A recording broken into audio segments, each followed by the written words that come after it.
Good morning students. आज हम permanent tissues इन angiosperm पढ़ेंगे। सबसे पहले मैं आपको बता दूं कि हमने टाइप्स ऑफ टिश्यूज़ पढ़ा था एंजियोस्पर्म में, और टाइप्स ऑफ टिश्यूज़ में मैंने आपको बताया था कि बेसिकली दो प्रकार के टिश्यूज़ हम पढ़ते हैं। पहला है मेरिस्टेमेटिक टिश्यू और दूसरा है परमानेंट टिश्यूज़। मेरिस्टेमेटिक टिश्यूज़ के बारे में मैं पिछले वीडियो में आपको बता चुकी हूँ। इस वीडियो में हम डिस्कस करेंगे परमानेंट टिश्यूज़। तो आइए देखते हैं परमानेंट टिश्यूज़ कौन कौन से होते हैं। परमानेंट टिश्यू बेसिकली दो प्रकार के होते हैं, simple tissue and complex tissue. जैसा कि नाम से ही पता लग रहा है, सिंपल टिश्यू बहुत ही सिंपल होते हैं और composed of same type of cells. एक ही प्रकार के सेल्स पाए जाते हैं जिन टिश्यूज़ में, वह सिंपल टिश्यू कहलाते हैं। और यह होमोजीनस नेचर के होते हैं। होमोजीनस मतलब सभी सेम हैं, सारे सेल्स एक समान हैं, एक ही जैसे हैं, जो कि टिश्यू बना रहे हैं। तो टिश्यू जो बन रहा है वो एक ही प्रकार के सेल से बन रहा है, उसे हम सिंपल टिश्यू कहते हैं। दूसरा है कॉम्प्लेक्स टिश्यूज़। ऐसे टिश्यूज़ जिसमें कि अलग अलग प्रकार के सेल्स मौजूद होते हैं, लेकिन इनका फंक्शन एक होता है। कॉम्प्लेक्स टिश्यूज़ जो हैं उनका फंक्शन समान होता है सभी सेल्स का, लेकिन वह सब टाइप्स जो हैं उनके डिफरेंट होते हैं। आपको ये और अच्छे से एक्सप्लेन करेंगे हम जब हम कॉम्प्लेक्स टिश्यूज़ पढ़ेंगे, उसमें और अच्छे से आपको इसके बारे में बताएंगे। अभी आपको ये जानकारी होनी चाहिए कि क्या फ़र्क है, किस प्रकार से सिंपल टिश्यू से ये भिन्न होता है। तो सिंपल टिश्यू जो है होमोजीनस होता है, कहने का मतलब सभी सेल्स एक ही प्रकार के होते हैं। कॉम्प्लेक्स टिश्यूज़ जो है वह हेट्रोजीनस है। हेट्रो मतलब डिफरेंट से होता है, उसमें पाए जाने वाले सेल्स जो हैं वह एक जैसे नहीं होते, डिफरेंट टाइप के सेल्स उसमें पाए जाते हैं। लेकिन फंक्शन, हम अगर फंक्शन की बात करते हैं तो उन सभी सेल्स का फंक्शन एक ही होता है। अब आते हैं हम सिंपल टिश्यूज़ पे। सबसे पहले परमानेंट टिश्यू की बात कर रहे हैं। परमानेंट क्या, आपको दो टाइप बताए मैंने, दो प्रकार बताए, simple tissue and complex tissue. अब सिंपल टिश्यू जो है वह तीन प्रकार के होते हैं।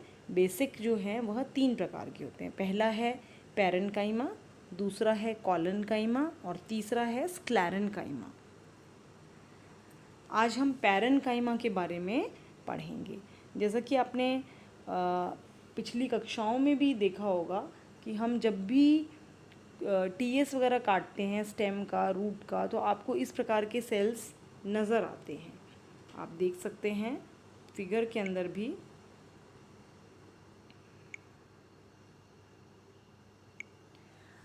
ये देखिए, ये जो फिगर है इसके अंदर आप देख रहे हैं ये सेल्स हैं, और ये जो सेल्स हैं, ये बहुत सारे सेल्स, आपको सेल्स ही सेल्स नज़र आ रहे हैं। इन सेल्स के अंदर ये न्यूक्लियस भी आपको नज़र आ रहा है। अगर आप ध्यान से देखेंगे तो इन सेल्स के बीच में आपको स्पेस भी नज़र आती है। देखिए, बहुत थोड़ी थोड़ी सी दिखाई दे रही है, लेकिन आपको स्पेसेस भी नज़र आ रही है। तो हम यहाँ पर अगर पैरेन्काइमा सेल क्या होता है ये देखना चाहते हैं, तो सबसे पहले ये सबसे मोस्ट कॉमन टाइप का सिंपल टिश्यू है जो कि प्लांट्स के अंदर पाया जाता है।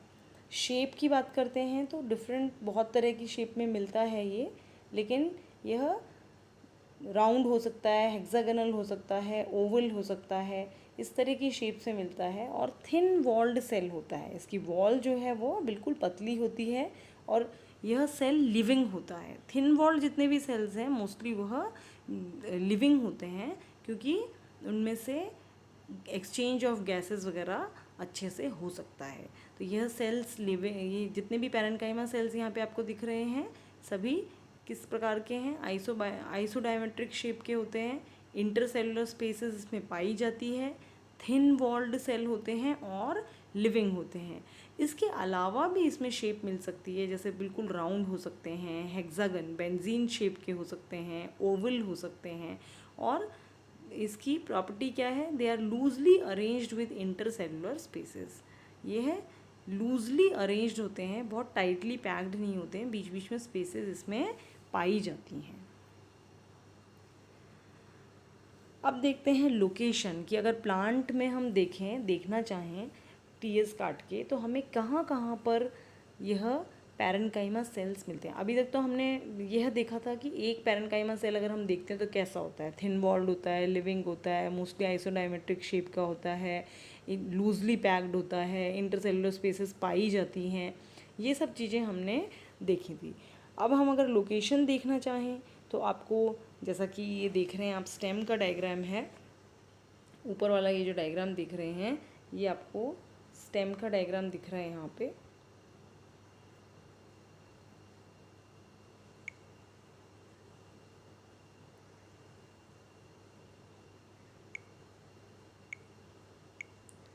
ये देखिए, ये स्टेम का डायग्राम है और ये नीचे वाला लीफ का डायग्राम है। स्टेम का जो डायग्राम है इसमें आप देखना चाहें तो पहले हम लोकेशन डिस्कस कर लेते हैं, पैरेन्काइमा कहाँ कहाँ प्राप्त मिलता है आपको। जितने भी सॉफ्ट पोर्शंस हैं सेल के अंदर, सॉफ्ट पोर्शंस क्यों बोल रहे हैं, क्योंकि ये थिन वॉल्ड सेल्स हैं, तो जितने भी सॉफ्ट पोर्शंस आपको सेल प्लांट बॉडी में मिलते हैं, जैसे कि इपिडर्मिस के अंदर, कॉर्टेक्स के अंदर, पिथ में, तो और अगर लीफ की बात करते हैं, नीचे वाला डायग्राम अगर आप देखते हैं ये लीफ का डायग्राम है, अगर इसमें बात करते हैं तो इसमें आप देखिए मीज़ोफिल सेल्स जो होती हैं वह पैरेन्काइमेटस होती हैं। पल्प ऑफ फ्लैशी फ्रूट्स, जितने भी गुद्देदार फ्रूट्स हैं उनके अंदर भी जो पल्प होता है, गुद्दा जो होता है, वह पैरेन्काइमा का बना हुआ होता है। एम्ब्रियो और एंडोस्पर्म जो है सीड का, एम्ब्रियो जो बनता है वह भी पैरेन्काइमेटस होता है। सीड में जो एंडोस्पर्म पाया जाता है वह भी पैरेन्काइमेटस होता है। तो लोकेशन के आधार पर हमने बताया आपको कि इपिडर्मल जो लेयर है, आप ये देखिए इपिडर्मल लेयर है, उसके अंदर इवन हाइपोडर्मिस जो है, कहीं कहीं पे आपको थिक वॉल्ड मिल सकती है, नहीं तो कई बार हाइपोडर्मिस भी बन जाती है इसकी, नहीं तो कॉर्टेक्स तो होता ही है पैरेन्काइमेटस, और इवन पिथ जो है, आप पिथ देख रहे हैं, जैसे पिछले डायग्राम के अंदर आपको आइसोडायमेट्रिक शेप के सेल्स या इंटरसेलुलर स्पेसेस के साथ में सेल्स दिखाई दे रहे थे, वैसे यहाँ भी पिथ के सेल्स जो हैं वह पैरेन्काइमेटस सेल आपको दिखाई देते हैं। तो कहने का तात्पर्य यह है कि मोस्टली यह आपको एपिडर्मल लेयर के अंदर, कॉर्टेक्स में और पिथ लेयर में दिखाई देता है। लीफ की बात करते हैं तो लीफ टीएस के अंदर आपको यह, इसमें लीफ के अंदर आप देख रहे हैं ये तो बंडल शीथ है, बंडल शीथ के अंदर जो है आपका वास्कुलर बंडल है, ये एपिडर्मिस है, अपर एपिडर्मिस है, ये लोअर एपिडर्मिस है यहाँ पे, और ये जो है आपका ये वाला, ये है आपका पेलिसेड लेयर, और ये वाली लेयर है आपकी मीज़ोफिल स्पॉन्जी पैरेन्काइमा। तो मीज़ोफिल जो लेयर होती है उसमें पेलिसेड मीज़ोफिल, ये वाला पेलिसेड मीज़ोफिल, और ये स्पॉन्जी मीज़ोफिल कहलाता है। यह भी पैरेन्काइमेटस होता है। अंतर थोड़ा सा यही है कि इसके अंदर क्लोरोप्लास्ट पाया जाता है, आगे की स्लाइड में मैं आपको बताऊंगी। अगर क्लोरोप्लास्ट पाया जाता है तो ऐसे पैरेन्काइमा जिनमें क्लोरोप्लास्ट पाया जाता है उनको हम क्लोरेन्काइमा भी कहते हैं।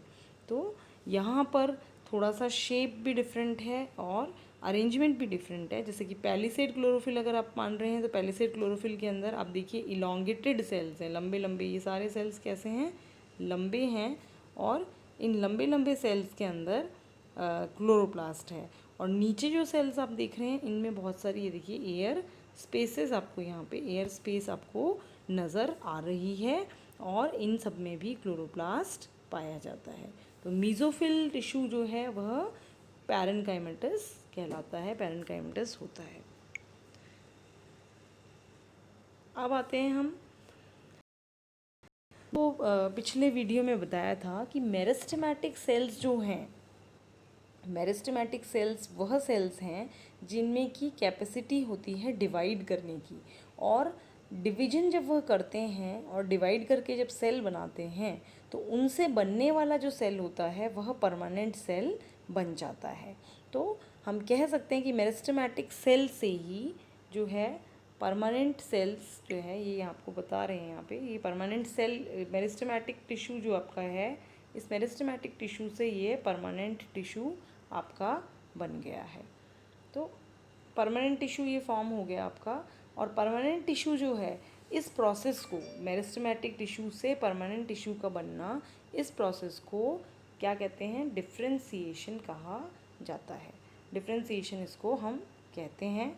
और डिफ्रेंशिएट होने के बाद, जब सेल डिफ्रेंशिएट हो जाता है तो वो परमानेंट टिश्यू बन जाता है। और परमानेंट टिश्यू जो है वह अपने डिवाइड करने की क्षमता जो है वह खो देता है। जैसा मैंने आपको बताया भी था, मेरिस्टेमेटिक सेल जो है उसमें कैपेसिटी होती है डिवाइड करने की, लेकिन परमानेंट टिश्यू जो है वह अपनी कैपेसिटी को लूज़ कर देता है, लूज़ कर देता है डिवीजन कैपेसिटी को। अब परमानेंट टिश्यू से आप देख रहे हैं, मैंने यहाँ पे बता रखा है कि परमानेंट टिश्यू जो है आपका, उससे आपका वापस से मेरिस्टेमेटिक टिश्यू बन रहा है। परमानेंट टिश्यू से वापस से मेरिस्टेमेटिक टिश्यू बनना। तो आप कहेंगे कि अभी तो मैंने बताया था कि मेरिस्टेमेटिक से परमानेंट बनता है, लेकिन कुछ एक टिश्यूज़ ऐसे होते हैं जो कि लिविंग टिश्यूज़ हैं, जैसे कि आपका पैरेन्काइमा सेल्स, वह समय आने पर, ज़रूरत पड़ने पर, at the time of emergency वापस से अपनी कैपेसिटी टू डिवाइड को रीगेन कर लेता है। वापस से उसमें वह कैपेसिटी आ जाती है डिवीजन की। और अगर यह प्रोसेस हो जाए क्या, कि परमानेंट टिश्यू से वापस से मेरिस्टेमेटिक टिश्यू का बनना, तो इस प्रोसेस को हम रीडिफ्रेंशिएशन कहते हैं। क्यों रीडिफ्रेंशिएशन कहते हैं? क्योंकि आपको ऊपर मैंने बताया, ऊपर यहाँ पर बताया था डिफ्रेंशिएशन प्रोसेस, जिसमें कि मेरिस्टेमेटिक टिश्यू जो है वह परमानेंट टिश्यू में परिवर्तित होता है। अब यह इसका बिल्कुल उल्टा है कि परमानेंट टिश्यू जो है वह मेरिस्टेमेटिक टिश्यू में परिवर्तित हो जाए, इसलिए ये प्रोसेस भी उल्टा कहलाएगा। ये डिफ्रेंशिएशन है तो ये रीडिफ्रेंशिएशन कहलाएगा। वापस से, री मतलब वापस से, तो वापस से रीडिफ्रेंशिएट वो हो गया। और ये मोस्टली लिविंग सेल्स जो थिन वॉल्ड पैरेन्काइमा सेल्स हैं, वही ऐसे सेल्स हैं जो कि केपेबल होते हैं वापस से मेरिस्टेमेटिक होने के। जैसे कि आप आगे पढ़ेंगे, आपको जब सेकेंडरी ग्रोथ वगैरह मैं पढ़ाऊँगी तब आप उसमें देखेंगे कि कॉर्क कैम्बियम फॉर्म होता है। और वो जो कॉर्क कैम्बियम फॉर्म होता है, एक तरीके से वह पैरेन्काइमा से फॉर्म होता है, कॉर्टेक्स में फॉर्म होता है, पैरेन्काइमा से फॉर्म होता है, तो यह मेरिस्टेमेटिक टिश्यू बन जाता है और कॉर्क कैम्बियम बनाता है, जो कि सेकेंडरी ग्रोथ के लिए रिस्पॉन्सिबल होता है। अब देखते हैं फंक्शंस ऑफ पैरेन्काइमा, कि पैरेन्काइमा कहाँ कहाँ किस प्रकार से काम आता है। तो एक तो सबसे पहले बॉडी का फंडामेंटल टिश्यू जो है प्लांट का, वह पैरेन्काइमा ही है। फंडामेंटल टिश्यू से तात्पर्य है कि आपने अभी देखा एपिडर्मिस जो है वह पैरेन्काइमा की बनी हुई है, कॉर्टेक्स पैरेन्काइमा का बना हुआ है, पिथ पैरेन्काइमा का बना हुआ है। तो ग्राउंड टिश्यू जो है एक तरीके से वह पैरेन्काइमा का बना हुआ होता है। फिर देखते हैं हम storage of reserve food material. जो भी फूड मटेरियल है वो बेसिकली कॉर्टेक्स रीजन में या पिथ रीजन में स्टोर होता है, और वह दोनों ही पैरेन्काइमा के बने हुए होते हैं। तीसरा पॉइंट है buoyancy and gaseous exchange in hydrophytes by aerenchyma. आप जैसा कि डायग्राम में भी देख रहे हैं, यह एरेन्काइमा जो है, इसके अंदर ये आप देख रहे हैं ये स्पेस है, इंटरसेलुलर स्पेसेस, और ये सेल्स हैं। तो ये जो सेल्स हैं इनके अंदर बीच बीच में बहुत सारा एयर स्पेस प्रेजेंट होता है, जो कि प्लांट को फ्लोट करने में मदद करता है, बॉयंसी क्रिएट करता है, और गैसियस एक्सचेंज भी क्रिएट करता है। अगर बहुत कॉम्पैक्ट स्ट्रक्चर होगा तो गैसियस एक्सचेंज नहीं हो पाएगा। तो गैस फिल करने के लिए एयर स्पेसेस प्रेजेंट हैं, और गैस फिल करने की ज़रूरत इसलिए है क्योंकि वह पानी में आसानी से फ्लोट कर सके, नहीं तो वो डूब जाएंगे पानी में सारे प्लांट। अगर सारी बॉडी अंदर होती है तो फिर बॉयंसी नहीं आ पाती, फ्लोट वह नहीं कर पाते हैं। तो बॉयंसी के लिए और गैसेस एक्सचेंज के लिए एरेन्काइमा टिश्यूज़ जो है वह एक मान सकते हो कि एक फॉर्म है पैरेन्काइमा का, जहाँ पर बहुत ज़्यादा अगर एयर स्पेसेस प्रेजेंट है then that is known as aerenchyma, जो कि बेसिकली आपको हाइड्रोफाइट्स में या एक्वाटिक प्लांट्स में मिलता है। फिर आते हैं हम मैकेनिकल सपोर्ट, स्पेशली प्रोजेनकाइमा। प्रोजेनकाइमा भी एक तरीके का पैरेन्काइमा सेल्स ही हैं सॉरी। इसके अंदर ऐसे लंबे लंबे सेल्स होते हैं, with tapering ends, elongated cells हैं।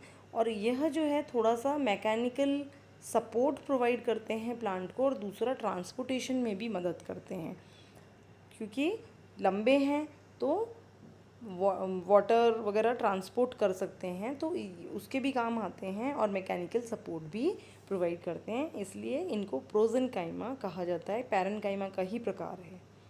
Xylem and phloem parenchyma helps in the transport of material.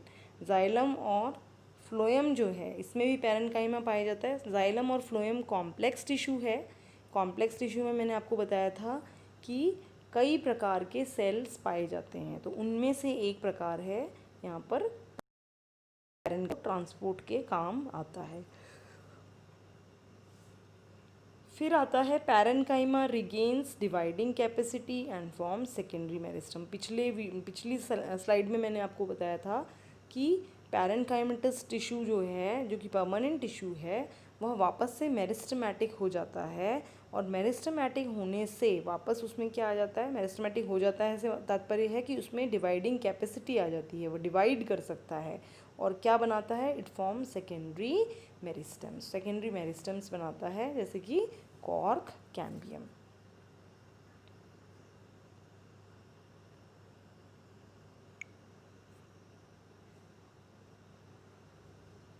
Thank you. आशा करती हूँ कि आपको यह स्लाइड्स वगैरह पैरेनकाइमा टिश्यूज़ के बारे में जो मैंने आपको बताया वह आप समझ गए होंगे। अगर आपको कोई भी डाउट होता है तो आप चैनल जो है हमारा, जो जिसमें आपको लिंक मैं शेयर करती हूँ, उस चैनल पे इस वीडियो में आप कमेंट बॉक्स पे प्रश्न पूछ सकते हैं, मैं उसका उत्तर दूँगी। और स्टूडेंट्स, आप इसको चैनल को सब्सक्राइब कीजिए ताकि मुझे भी ये पता चले कि आप लोग इसको वीडियोस को बराबर देख रहे हैं, इनसे लाभान्वित हो रहे हैं। और कोई भी किसी भी प्रकार का डाउट किसी भी स्टूडेंट को अगर है तो वह इसमें ज़रूर कमेंट करिए और पूछ सकते हैं आप। Thank you.